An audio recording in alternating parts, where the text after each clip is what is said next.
Good evening, everyone. Those of you that don't know me, my name is Mrs. Pam Hodson, and very proud to be the principal here at Coolidge. Tonight, we're coming together just to kind of give us our own vision of how we can make ourselves better as people, and little things that we hear here and there, help us to go ahead and develop who we are and how we can help our kids better. So this session is being recorded just in case we need to refer to it later, or if somebody that wasn't able to be here is interested in viewing it. I just wanted to make sure I was clear about that. So we're hoping that this is the first of many times where we can come together. We do have another meeting scheduled online like this on February 22nd and another one on March 22nd. And then on April 14th, we would like to come together as a whole community at Coolidge and also throughout Lansing, opening it up for basically having a Healthy Minds Fair. We're calling it, I'm probably going to get the name wrong, but families coming together for healthy minds, and so, or makes healthy minds. We just want to make sure that we're coming together as a community to go ahead and provide a service, to people, and how we can help our spirits and how we can do some self-care for ourselves. So this is all put on by our wonderful PTA at Coolidge, and Ms. Erica Spencer is on here, and I would just like to say thank you to Mrs. Spencer. She applied for a grant and was able to receive money to go ahead and not only get these slides, but also to put on our fair that's coming up on April 14th. So very thankful to you, Mrs. Spencer. Thank you. And so tonight we're lucky to have Mrs. Williams, another one of our great parents, here to go ahead and be our moderator through this. And Mrs. Williams is a licensed therapist, and she specializes in family and marriage counseling. Is that correct, Mrs. Williams? I just want to make sure I'm saying it all correctly. Okay, good. I got a thumbs up on that one. And so she's a perfect person to kind of take us through that process and kind of talk a little bit about it. It's not my specialty, it's hers. And so I wanted to make sure that we got someone that specializes in this to go ahead and help out our parents that are out here. So thank you for being here. Right now, you probably will be muted so that you can listen, but there will be some times where she'll be asking you to unmute so that we can participate together. So Mrs. Williams, it's all you. We would go ahead and clap, I guess, if we were in person, right? To welcome you as our guest speaker. No need to clap. No need to clap. Good evening, everyone. I'm so glad to see so many here tonight for our meeting. This is so exciting. This is everything we hope for. So welcome. Again, my name is Denise Williams. Welcome to our first PTA Healthy Minds 101 discussion about mental health, right? So I'm Denise Williams. I am a mom of a Coolidge fifth grader. I'm a PTA member. I happen to be a board member for District 158, but I'm also a licensed clinical therapist, licensed with the state of Illinois to do psychotherapy, counseling, psychoeducation. I do group work. I work with adults, teens. I have a few children I work with.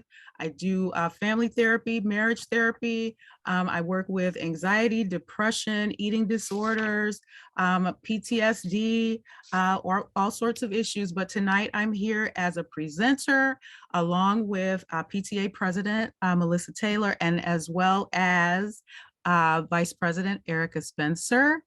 And we're going to talk to you tonight about our Healthy Minds presentation. So if you're like me, you heard about this and you're asking, what is this about? Okay, so the National PTA, like Ms. Hodson said, has given us this opportunity to participate in this initiative to promote healthy lifestyles. And what we're doing tonight is just having a simple, low-key discussion, okay? We're normalizing talking about mental health and trying to create a safe space really in our homes with our families and open up discussions for any talk about how we're feeling. And it's really about support. So that's what we're doing tonight. And we really want to plug in with each other. We want it to be a conversation because we can all learn from each other. No one is the expert of anyone else's life or experience, right? But Healthy Minds has provided us with a good presentation that we can draw from and learn from. And like we said, spark some discussions and create some safe spaces in our homes. So we're going to get started with our first slide. which tells us our session objectives. Okay, so tonight we want to discuss the difference between mental health and mental illness and the factors that influence both mental health and mental illness. Now, can everybody see and hear really good? Let us know in the chat if you can't see or hear or something goes wrong or off. Okay. So we want to discuss the difference. What is mental health? What is mental illness? And then we also want to explore ways families can prioritize mental health together, right? Be a support for each other. And then we also want to review what mental health supports and services are available to families. So we want this to be both educational and interactive. So like we said, we're going to give you a chance to chime in, hear some people's experiences, and ask questions if you need to. Okay, so what is mental health? Mental health, right here we have a definition that says mental health is a state of well-being, keyword well-being, in which every individual realizes their own potential, is able to cope with normal stresses of life, and can work productively and fruitfully, and is able to contribute to their community. So if I put that in my own words, when I ask myself, what is mental health? Being able to face life, right? Being able to face challenges, being able to be productive, get what we want out of life without losing it. Okay, that's a regular person's definition of mental health. Being able to cope, all right? What is mental illness? Having a mental behavior or emotional disorder. They give us some stats here. In the United States, 18.5% of adults are experiencing mental health illness or a disorder. And it says 17.8% of kids aged 2 to 8 have been diagnosed with one. And then 13.8% of youth aged 12 to 17 have reported suffering from at least one major depressive episode. All right, so that tells you that almost 20% of kids and adults are experiencing some form of mental struggle. Okay. And then when we talk about mental illness, it's no different than an illness you have in your body. You have a cramp, you have a pain, something's going wrong. It doesn't mean that there's something bad. So we want to take stigma out of mental illness, the term mental illness. You have an illness in your body, you go get it checked out, you treat it, you see what's wrong. If you're having struggles, if you're stressed out, you want to talk about it, you want to acknowledge it, you want to go in, get it checked out, see what we can do. So the good news is mental illness is treatable. And in a lot of cases, it can be managed, okay? Together with positivity, with proactivity, staying on top of it, being aware of what you're going through, and also being aware of supports and services that are available to you. Okay, so what can impact mental health? We all know we live in a stressful world. So there's a lot of things going on in our world that can impact our mental health. There can be physical, sexual, or substance abuses. If someone is going through an abuse in their lifestyle, I don't care what it is, it's gonna definitely mess with your mind. It's going to definitely impair your ability to function in your world and start to creep into your everyday. Substance abuse, it is always going to cause mental problems because it's going to have a dire effect on your adrenal glands, and it's going to burn them out. So it's going to make it hard for you to enjoy everyday experiences, chronic health conditions, pains, living with having to rework your life because you have a new system or a thing going on in your body that you have to deal with that can stress you out. Stress, job stress, plain old family stress, right? As parents, we do a lot with our kids. We get them to events. We have to plan dinner. We have to manage our life. We have to manage different schedules. That can be stressful. If you're experiencing isolation from loved ones or friends for any reason, loss of a job, that can feel like, isolation. Family history can bear an impact on your mental health. Some families have a system set up where they have a lot of stress going on. They have a lot of toxicity that can impair your mental health and impact it. Gender issues, inequality, sexual orientation. If you're struggling in your body and you don't know how you feel in your body, race, systems of injustice, prejudice, poverty, not having access to resources, all these things can come together and affect your mental health, not to mention environmental things, right? Like COVID-19, the state of the world today overall. People just seem overall very stressed out. And for good reason, we're living in some very, very tough times. So I'm going to stop right here and ask a question. Okay. Who wants to answer this question? Can anyone tell me some things that can make it hard for you personally to have good mental health? What's stressing you out right now? Is there something in your life that's stressing you out? Anybody, just jump in there.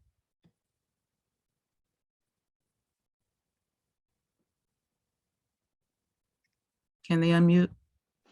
I guess just the simple, day-to-day life. I mean, managing your work schedule with your kids' schedules, packing lunches, breakfast, snacks, doing homeworks, and then still try to basically manage your career all at once can get overwhelming at times. Absolutely, I agree. So you don't need to have a problem going on to have stress, right? Regular everyday activities, even fun activities, right? Even getting things you want out of life, climbing in your career, having the things you want for your kids involved in sports, even if they're doing well, that can be a lot of stress. So what are some things, here's another question. What are some things that can help us have good mental health? Anybody? Self-care activities like going to get your nails done, going to the spa, going out to dinner with friends, taking a break from, my stress is family, taking a break from the family, getting a babysitter, going out.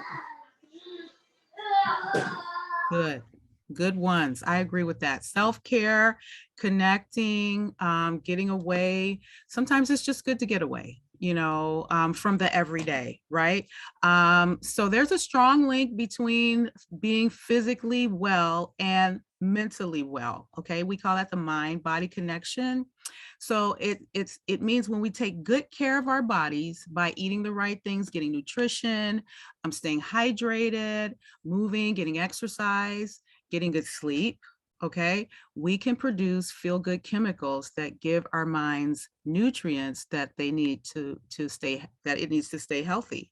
And then add to that activities that feed your spirit, right? Things that inspire you, taking care of yourself, pampering yourself, doing things that you enjoy so that you can add to the quality of your life. Those are all things that impact mental health positively. So I'm going to pass it over to Erica. Oh, yes, I'm muted. Okay, I was making sure I was unmuted. So yes, so on our next slide, we see the strategies that were mentioned in regards to maintaining mental health. And as Denise was mentioning, exercising, just finding that balance through our busy schedules, all of us, that might even mean just a few minutes in the morning before everybody wakes up, or some people might decide to do that in the evening, okay? Eating a healthy diet, that's gonna be important. So this slide number 5 is just kind of reiterating what Denise was talking about, staying hydrated, making sure that you have what is needed, so that, again, we're coming back to that, maintaining a positive mental health. Sleeping, okay? Some people might not need 8 hours of sleep. Some might need a little less, some might need more. I know when Denise was asking the question of what can you do to maintain your own personal mental health, I know I've told her and other friends, I like to do quick 15-minute power naps at some point. If I to get that 15-minute power nap in, then I'm all good. I'm all set for the day. If I don't, then I know it throws me off. So even something as simple as that can help us with, or anyone with mental health, keep them in a positive mental health. Connecting to others is one of the best things you can do for your mental health. Someone had mentioned going out with friends, having a dinner date and such. That is also important as well. So then we start to see on communicating openly and honestly. And that's important because a lot of times we might find ourselves in situations where perhaps, we might try to have a conversation, whether a spouse or friends, or even with our own children. It's important for them to see how we interact with others so that we're their role models, so having that open communication and honesty is important here. So again, it tells you about eating healthier foods, exercising. We must take care of ourselves, to prioritize our mental health, just like we take care of everything else. Physically, we want to make sure that we prioritize our self-care, because if we're falling apart, then our children will see that. Okay.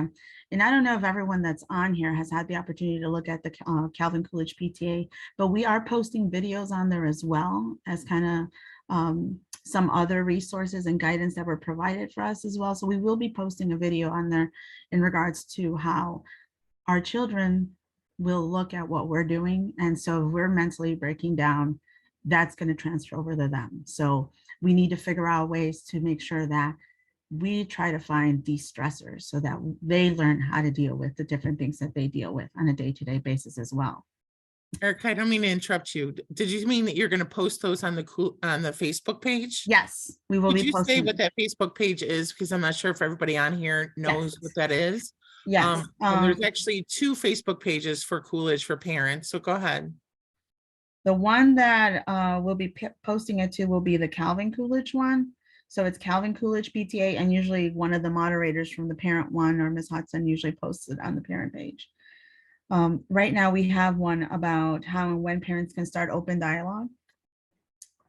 So that was posted a couple days ago. So we will be posting another one about in regards to making sure that we also show how do we portray our mental health in a positive manner to our children. So that'll be on there as well. Each of them are pretty short videos. You might end up seeing some podcasts on there as well, which go along with what we're trying to do, which is encouraging families to spend some quality time with each other, even if it's just 5 minutes in the morning or in the evening, a quick kind of touch base with everyone. How's everyone doing? How's their day going? That can make a big difference in their lives. So we're trying to be proactive about our mental health and taking care of it as a priority. So that we're able to prevent the advancement of mental illness or stop any mental disorder that could be happening in the first place, because you just never know. With everything that goes on nowadays, a lot of the kids with technology, they're in video games and such. Everything seems like it's all right, but it's so important for us to touch base, to see how they're feeling, how's their day going. Just like with any of us here, we're able to communicate and talk about, what are our concerns? And someone mentioned in regards to balancing family, work, getting the kids lunches and such like that. I'm sure that many individuals that are on here might have similar things that they're balancing as well. So it's good for us to talk about it and see that we're all on the same page, that no one's alone, that it's definitely important to talk about these things. It's especially true for kids as they become adults, because we want them to learn how to deal with their emotions. Some stress and anxiety are normal parts of a child's life, but if their anxiety is constantly ignored or dismissed by families, and if they feel they're unable to express their feelings, or if they live in a chaotic or stressful home, that child with anxiety could become an adult with chronic anxiety who is unable to reach their full potential. So we want to prioritize mental health by communicating openly, honestly, like we mentioned here, eating a healthy diet, as we discussed, fruits, vegetables, a great goal. You should also try to drink water instead of sugary beverages like soda or energy drinks. you know, so we set that good example. Move our bodies at least 30 minutes every day, you know, constantly moving every day. Nobody has to join a gym if you don't want to, right? Obviously, that's a personal choice. But just think of, you know, what would be good. Maybe even when the weather is nicer, just going out for a walk down the street, or, you know, going to the store and just walking around a little bit, or just in the yard when the weather is nice, or even if it's just a brisk little walk. Just spending that quality time can actually have a positive effect on our bodies as we're moving around. Limiting screen time is probably very important. I know as a parent, I have two children, one's in high school and the other one is a fourth grader at Coolidge. And now that's one of the things, I have parental controls on my children's phones, even the high school ones still. And so I limit the screen time. And so that I know how long they've been on there. And then I always tell them, and I stress the importance in regards to putting the gadgets away and spending quality time just talking how our days have gone and such. So that's important.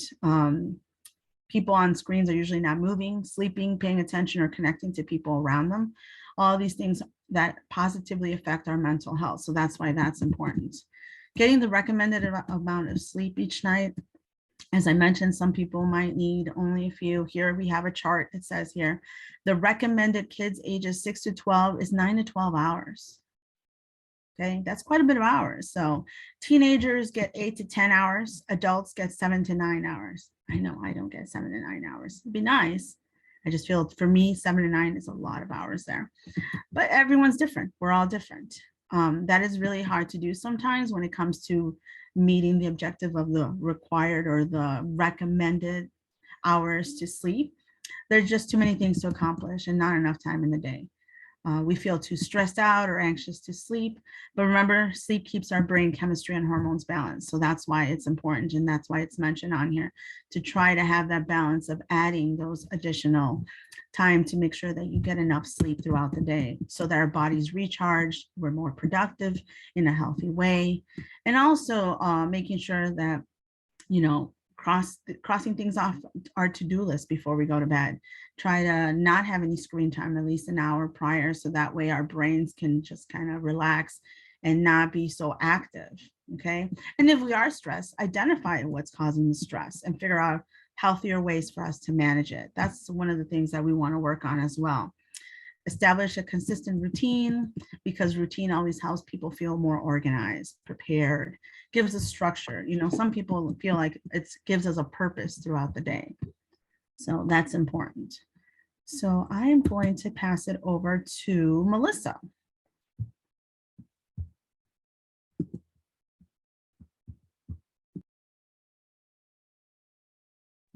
Melissa, can you hear me?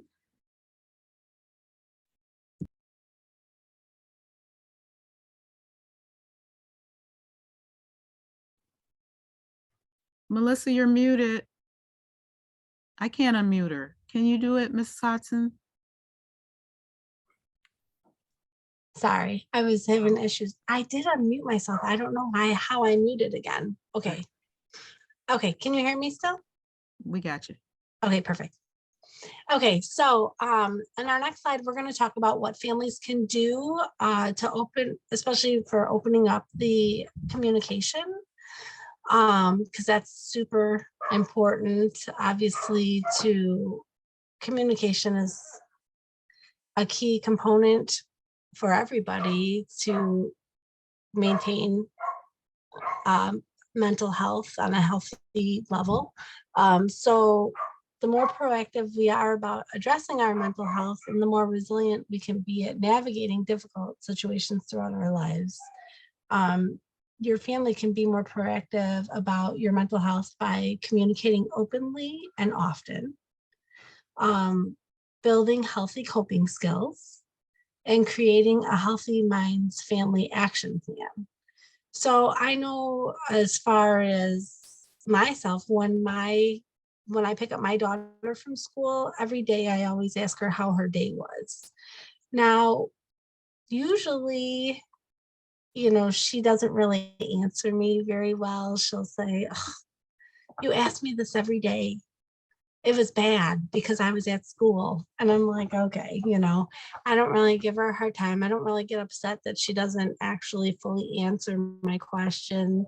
But sometimes, you know, she'll surprise me and she'll say, oh, it was great. This happened, that happened. So I don't forget to ask her because it's really important when my husband comes home from work. I say, oh, how was work today? How was your day? And you know, sometimes he'll say like work, and then other times he'll maybe actually tell me how his day was.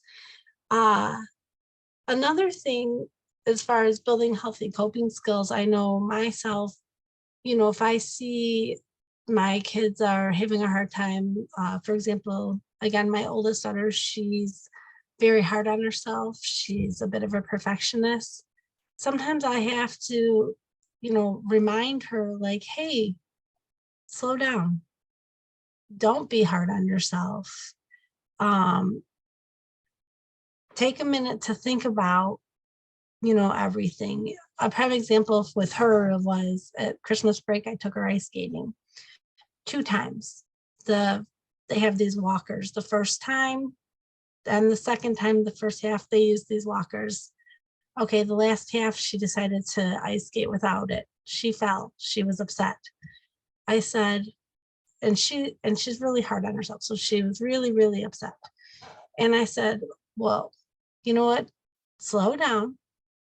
You have ice skated now for 2 hours in your whole life. Professionals fall. This is fine. You are fine. And she did rethink it and she was okay. So it's really important to continue to communicate and make sure that you're okay, your family's okay. For communicating, some of the tips that we're going to move next to the communicating openly and often. So let's move on to slide number 8. So tips for being a good listener is to listen and speak less. Sometimes, you know, especially when it comes to our kids, you know, it's hard to keep your mouth closed and have your ears open, but it's something we definitely have to remember to do. Turn off the parent alarm, which of course, you know, I know myself with my kids, sometimes, you know, you just have to let them talk and hold back. So then that way they talk more for you. Don't jump to the worst case scenario. Don't make it about you. Avoid lecturing. Believe what your child is saying. Stay present. I think with technology today, that's one thing that people forget to do is be present in the moment. You know, put your devices down. I know myself, I like for us to eat dinner at the table together. And I'd like us to not have our devices because I like to talk to my kids when we can eat dinner together, because sometimes, you know, life gets busy and sometimes we have to eat on the fly. But if we're able to eat at the table, I enjoy the conversation and try to get them to converse with us as well. Avoid bright siding. Do not change the subject. For the avoid bright siding, I know myself, I'm guilty of this because I like to see the positive in everything. But sometimes I know I have to really pay attention to myself. And so I don't do that, because sometimes, you know, when you're bright siding, you might be blowing something off that is important to not blow off for your kids. So yeah, I could see why that would be very important. So it's so important to know what's happening in your children's life and how they're feeling. So I know everyone probably has moments that they may have struggled with their mental health, depending on their life situations or what's happening. And it's okay, you know, you want to talk to your kids and make sure they know it's okay to have these feelings, but let's see how we can work past it. It's an uncomfortable topic. And as we've seen more and more, it's so important, like, to pay attention to our family members, because struggling emotionally is very upsetting. Uh, you don't want, I know that asking personal questions can be uncomfortable, or you might feel like you're being intrusive, but we can't let those fears prevent these conversations from happening within our families, because it's just such an important topic. And so many people are hesitant to talk about these feelings because they might they're afraid to share, and they might get in trouble or make somebody that they're talking to upset. So it's so important to create a safe space in your home with your families, so they can feel that they are able to share with you without judgment or reaction,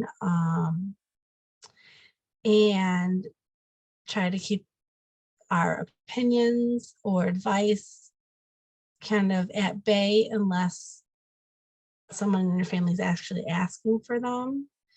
Um, and it's also important to try to not be defensive when you're talking to your family members, especially about if they're having any issues, because then, of course, people are not going to want to share what's going on. Try not to jump to the worst case scenario, because that, of course, could make somebody feel worse. Try to resist the urge to telling a relatable story about yourself. Let the person talk about themselves and just listen. It's just really important. Let's see. Sorry, I'm like, my slides keep jumping ahead. So Melissa, can we do the activity? I want to make sure we get enough time to. yes, absolutely. I was just gonna go up to that. Yeah, let's do that. Okay, so family activities that you can do with your family, or you can practice, and we can practice now if you'd like. Denise, would you like me to ask you questions? Go ahead. Okay, so you can ask, Denise, what was the best part of your day today? Oh, well, the best part of my day is doing this. I think this is so important for us to get together and support each other and just talk about how we're feeling, talk about prioritizing this kind of discussion. I think this is so important. This is dear to my heart. And we've been looking for ways to support our parents and our children better, right? With socio-emotional stuff, helping them handle the load. School is stressful. Our world is stressful. They have questions, but not always knowing how to talk about it. So I think that this is so important, that this is really my highlight today. So I will bounce the next question and pick a person, and I'm going to pick, and I hope you're listening and I hope you're ready. I'm going to pick on Danielle. Okay, so is there anything you are worried about or stressed out or down about today or lately? If you want to share, I'm here for you and we can talk about it. But yeah, I just want you to know that I'm here for you.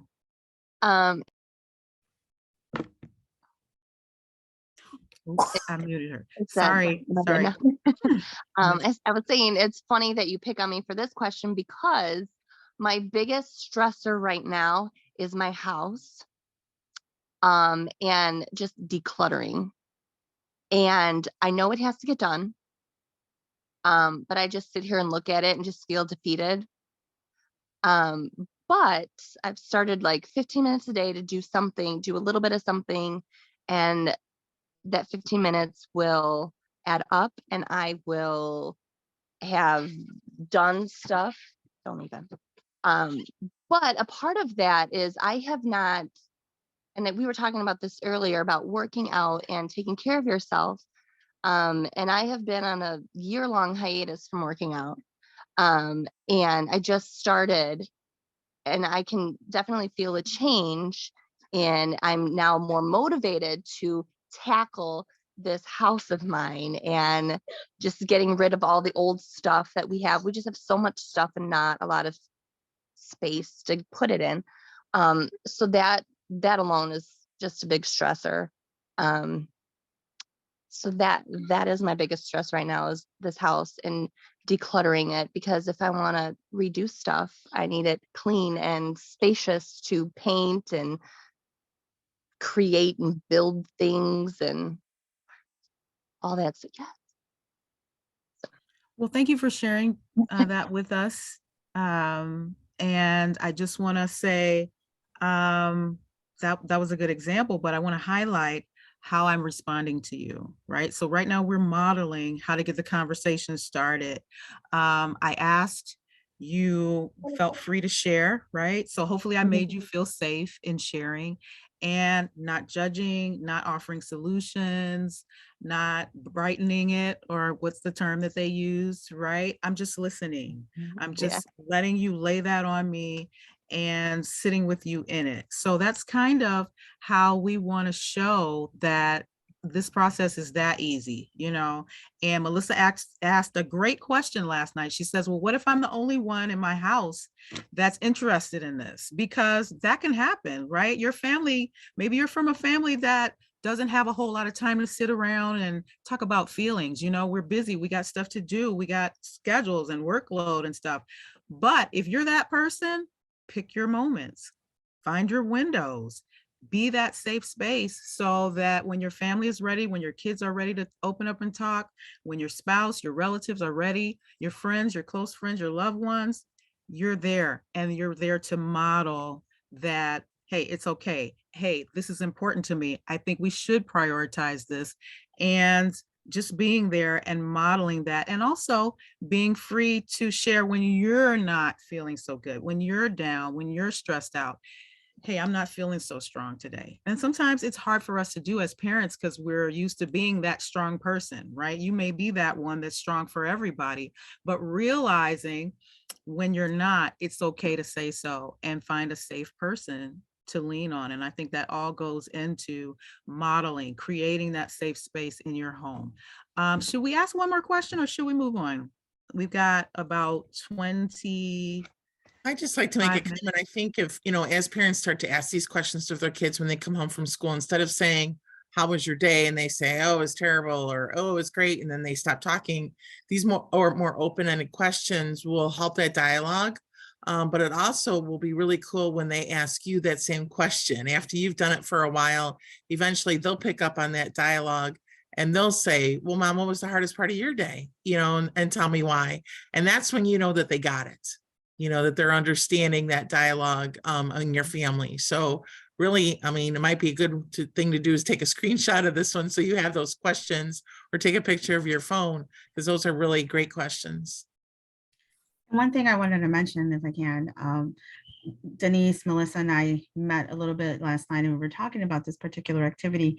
And one of the things that I mentioned to them, I do something similar with my children in regards to, I always tell them to have at least one, even if it's one, maybe 3 things that went well in the day. Like, what are they so happy about? Or, you know, what went well? And then some things they could have changed so that, you know, they can improve on. And so when we started doing that a while back, because I had read that it's good way to communicate with your children, I could see it, they were ready. When I pick them up from school, they were ready to share, and they wanted to share all at once. So then we had to take turns. Okay, who goes first? We alternated who would go first. So I could see in them that they enjoyed sharing what happened throughout their day. And so that was a big difference, because I had to sit down and think, I need to know more, you know, at this whole, oh, it was all right, just this wasn't enough. I needed to know how they were feeling and stuff. So again, these are just some suggestive questions. Everyone has to see what works for their family, definitely, to just have that open communication. And like Ms. Hudson said, not just a close-ended question, because we want it open-ended so they can give us a little bit more input in regards to what's going on in their lives, definitely. Okay, thank you for that. Those are great suggestions. And I'm gonna go on to the next slide, but before we do that, I would love to know if there's anyone on tonight who has a routine, like how are you prioritizing discussions like this in your home? Is there someone who would like to offer or chime in with something that you do in your home to talk about, how people are feeling or how you can better support them? Anybody?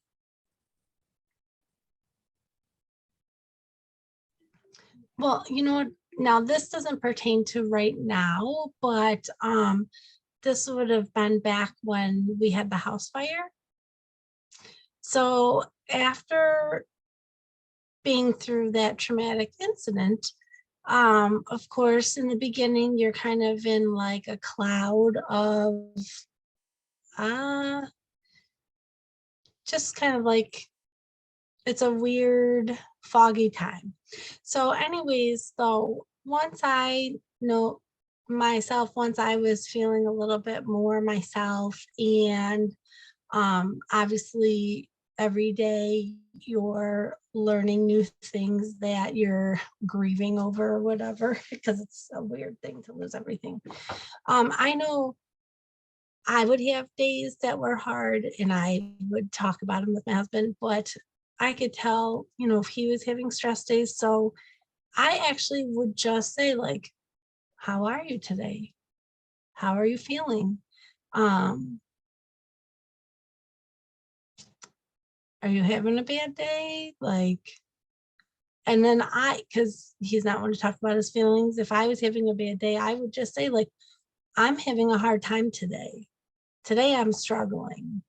And this is why. So I feel like during that time, it was very helpful because while maybe he didn't open up his communication, the fact that I was being very open in my communication, it really helped to keep things going smoothly in our relationship with each other.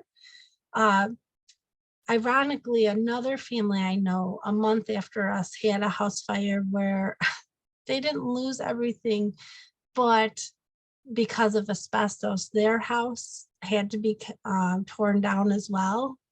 So random. But, anyways, ironically, they've been married way longer than my husband and myself. They're a little older.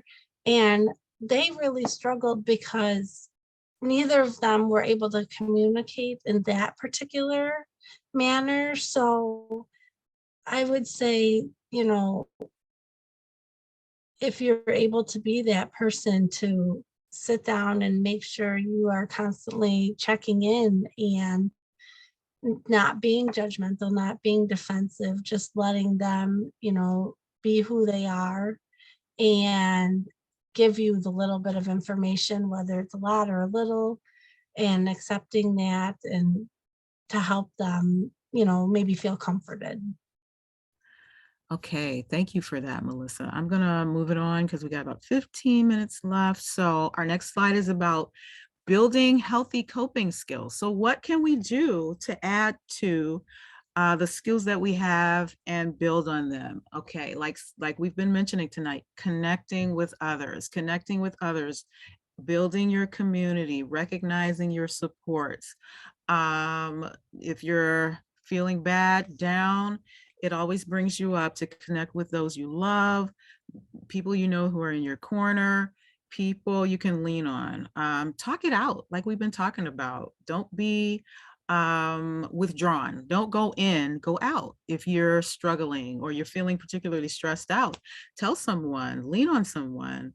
And in that way, people can hear what you need, and people can't help you if they don't know. So letting someone in is a good healthy coping skill. Exercising, getting out, moving, whatever that looks like for you and your family and your kids, activities that you like to do. Something we do in our house, my daughter, my 10-year-old, she is the most active person probably in here. And so she's our stretch coach. She stretches us out. She knows all the stretches. We're like, we need a stretch. She gives us, she's like, what do you want? Easy, medium, or professional stretch? So we all get down and we stretch and we laugh at each other because it looks so funny. And it brings us together and it kind of takes a load off. So definitely moving, whatever way that looks for you, cooking, trying new recipes, listening to music. Um, we share music in here. So it's not just the kids with their music and the adults, we get them interested, my husband and I, in the music that we like, and they play music for us. And sometimes we like it, sometimes we don't. Stress balls, they got all kinds of new fidget spinners and all these fidget toys. Those things are fun. They got the ones that light up now, right? Those things are cool to play with, but they also can be calming, okay, and help you cope. Weirdly enough, I don't know how that works, but something about the holding it in your hand, feeling the texture, we call that grounding. It brings you into the present. It gives you a sense of your body being solid. And I think that's why we like to touch and feel and squeeze the slime and the squeezy toys and stuff like that. It grounds you. It makes you feel calm. Instead of being carried away by the anxiety or whatever you're dealing with. Laughing together, drawing, painting, coloring, being creative, journaling. Journaling can look like whatever. It doesn't have to be like you're writing a novel. You can get one of your favorite beautiful looking books with a nice cover that inspires you. And whenever you feel heightened emotions, fear, anger, it could be joy, confusion, something stumping you in your life, open that up and start writing it. It doesn't have to have punctuation. It doesn't have to be grammatically correct. It doesn't have to flow together. It can be word salad as long as you get it out, right? That's what journaling can look like. It doesn't have to make sense. And meditation and deep breathing. Deep breathing is so important. It sounds simple, but mechanically, once you get that oxygen flowing in your system, it goes to your brain. Your brain sends your body, your limbs, your muscle systems a signal, hey, it's time to relax. It's time to calm down. So what we want to do right now, we got a short 2-minute video right here, and it's going to walk us through a breathing exercise. So the thing I want to point out about this breathing exercise is the quality of your breath. So it's not going to be a chest breath. It's going to be a diaphragm breath. Okay, so you're going to put your hand on your stomach. I'm going to show my hand on my stomach, and you're going to watch that hand go out when you breathe in. And then when you breathe out, that hand's going to go in. Breathing in, you're going to watch that belly swell. Okay, so it's about the stomach. It's not about the chest. Okay, so if you're seated, I'm going to encourage you to get comfortable. Try to support yourself on your chair as much as you can. Support your weight on that. If you're feeling any tension in your body, try to intentionally release that tension. And we're going to do our deep diaphragmatic breaths and get that air all the way down in your belly. Okay, that's the bottom of your lungs. Okay, all right, I'm going to start the video.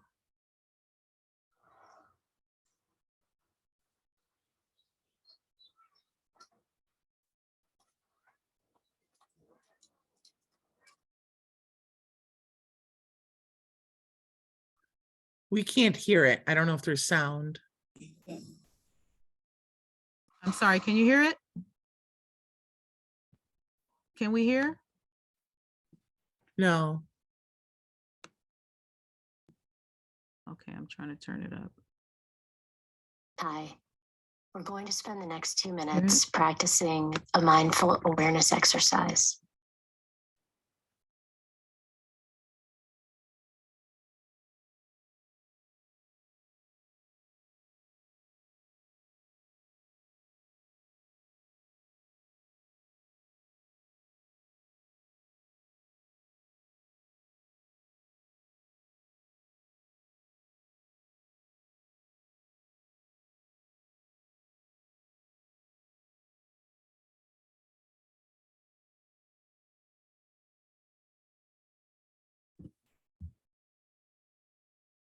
It's muted, Denise.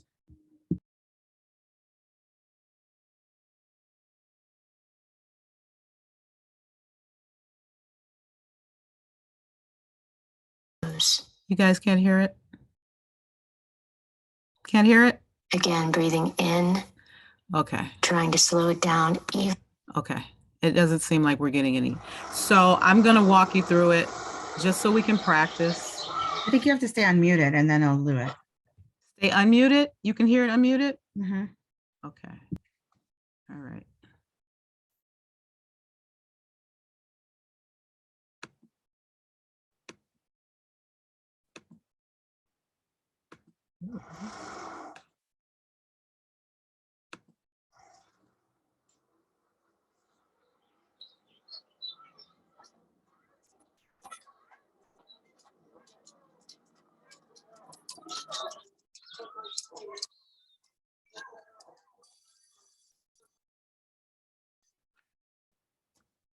I don't know what happened. All righty. Maybe you just go on. It's okay. Yeah, I'll just walk you through it, okay? So that it was a mindfulness, but it was walking you through how to do that breath. So they had some nice classical music playing, and the idea was to, like we said before, let that tension go. And so if you will, I want everybody to put one hand on your stomach. I'm gonna let you see mine, okay? And we're going to take a deep breath in, hand goes out. Okay, breathing out, hands should go all, you blow it all the way out.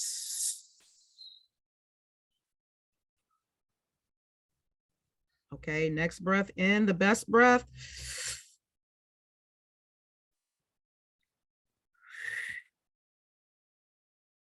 See how my hand gets really flat when I blow it already out? Okay, one more good time, best breath.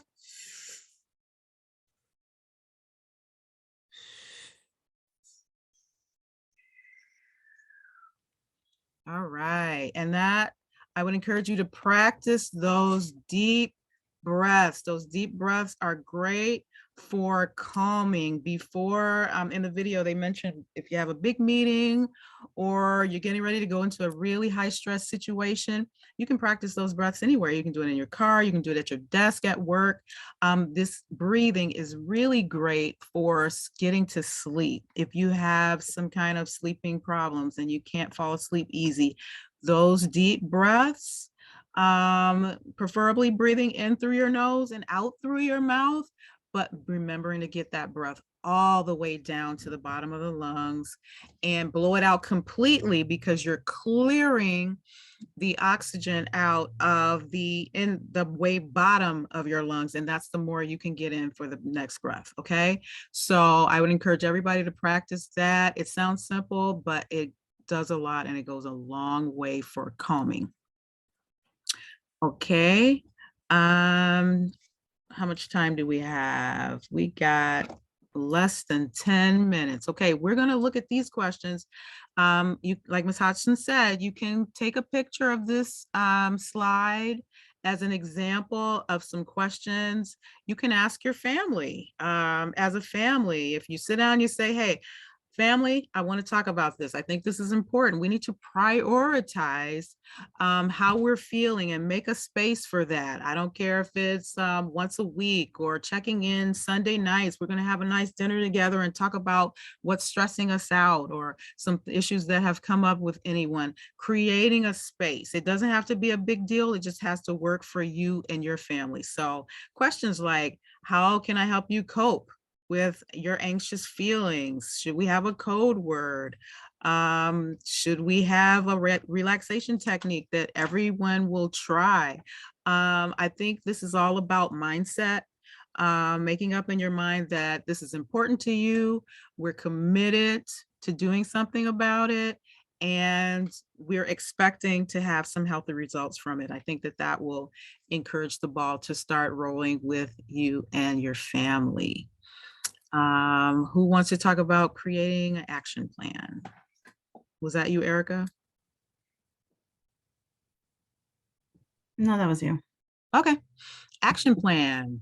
Why create a plan? You can give your family a chance to decide for themselves what works for you. Maybe I want to do something different. Maybe my choice will be to give myself some healthy affirmations in the morning, and my husband will choose to make sure he cuts out coffee, so much coffee, again, it's about the mindset. Start thinking about what can work for you and your family. Give parents, caregivers, the opportunity to be a role model, like we talked about. The one that says, hey, this is important, and I'm going to do everything I can to drive the message home that we're going to start doing this. We're going to start checking in with each other. We're going to start putting some of these things in play in our family, holding the family accountable. And all of that goes together to help create that supportive environment that says, hey, it's safe in this family to talk about mental health. So what does the family action plan look like? We actually have a handout that is available within the office at Coolidge. But I think we're going to do something to try to send that home, right, Erica? Yes, Ms. Hudson, we wanted to talk to you if possible. We can actually send this home with every student. We do have Absolutely. copies of this in the office. I don't know if everyone's had the opportunity to go into the main office, but when you walk in, there's a table to your right and it has like a spinning top table thing, and on it there are different slots and there's a section for PTA. We went ahead and put resources on there, and one of them on there is Healthy Minds Helping Kids Cope. So it has some of the coping strategies with kids. So that's definitely on there. We can send that out with every student too. So that way, if you don't get a chance to grab it from the office, then you'll have it sent home. And then we also have copies of the Healthy Minds Family Action Plan. Again, this is just some suggestions for you, trying to, get started into having that communication with your children, with your other family members. And you never know, maybe with other individuals in your family as well. So definitely we have those. They're in English and Spanish. They're available in the office, and we'll try to get those particular ones out as well, Ms. Hudson, so that everyone takes at least a couple of copies of those home as well. Okay, thank you. Next slide. Getting help. Mental health is available. Mental health help is available. Your doctor, if you see your kid comes to you and says, hey, I'm having some problems. These are the things that I'm experiencing. And together with what you've been seeing in your child, you can go to your doctor and say, hey, doc, I've been seeing some things. My child is feeling a certain way. Let your child talk about what they've been feeling. Your doctor can refer you out for counseling, for evaluation, to find a solution that works for you. Ms. Hudson, I would love if you would chime in on the school portion and talk about scenario. What if my kid comes to school and he's having a particularly bad day? He's kind of emotional. He's having a meltdown. I've been here as a parent. Basically, there's a lot of things that happen. We are very fortunate to have 2 social workers at Coolidge. Ms. Kidd, who is online right now with us, she is overseeing kindergarten through 2nd graders, and Ms. Drake oversees 3rd through 5th graders. So those are definitely a source that is available to your resource. Now keep in mind, they are social workers.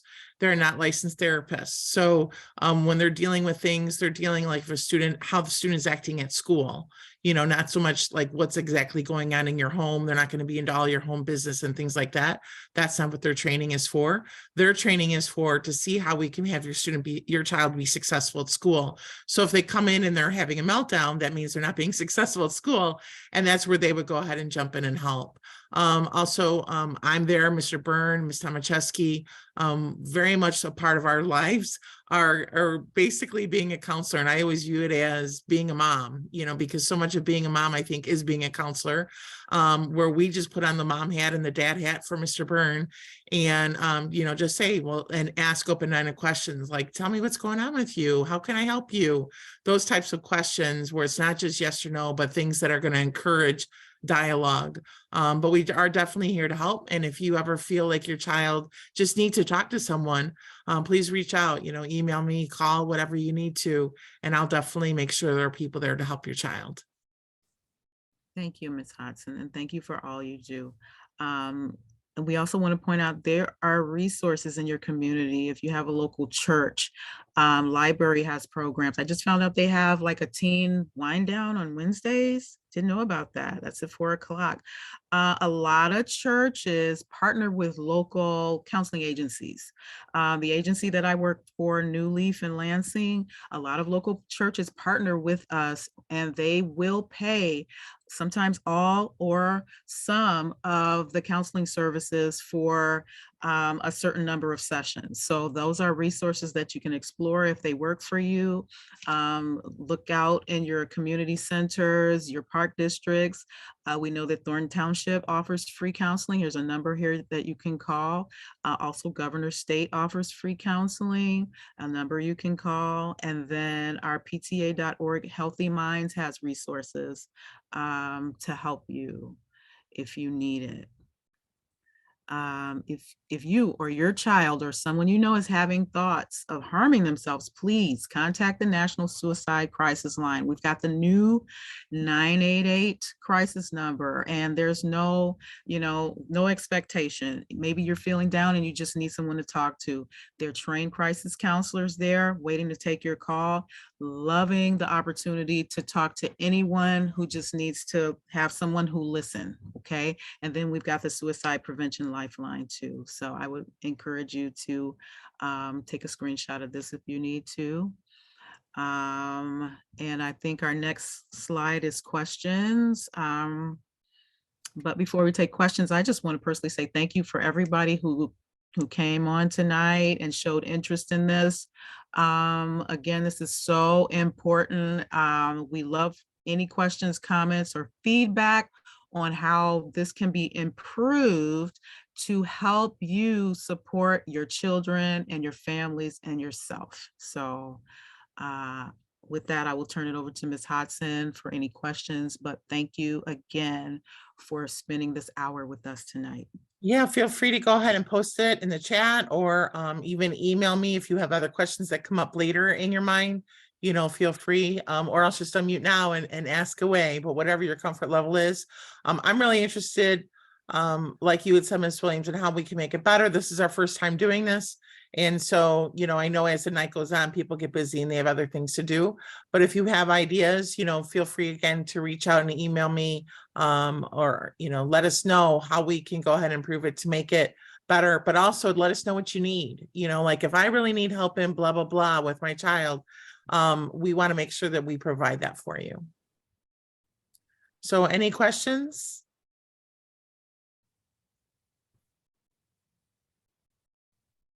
Hello? Yes, hi. Hi. Will this presentation be available to watch at a later time? I am recording it, so anybody that would like to watch it, I could probably send it to you somehow. I'd probably have talked to our tech guy on how to do that. But I could also see if we could post it online as well, like maybe on our website or something like that. Do you think that that would be beneficial? I think that's a great idea. If it wouldn't be too much trouble, could you post it online? Yes, let me figure out how to do that, and then we'll make that happen, okay? Thank you so much. Well, thank you all for being here. If there aren't any other questions, this was it for this evening. We hope to have you all back on February 22nd, same type of format. And hopefully we'll get some more dialogue going that time with our audience, and have us all talk. So thank you for being here. Thank you, Mrs. Williams, for leading us tonight, and Ms. Spencer and Ms. Taylor for chiming in as well and presenting. We really do appreciate all of your support. So thank you, everyone. Thank you, everyone. Have a good evening. Thank you. Thank you, guys. Thanks, Denise. Thank you. Thank you so much.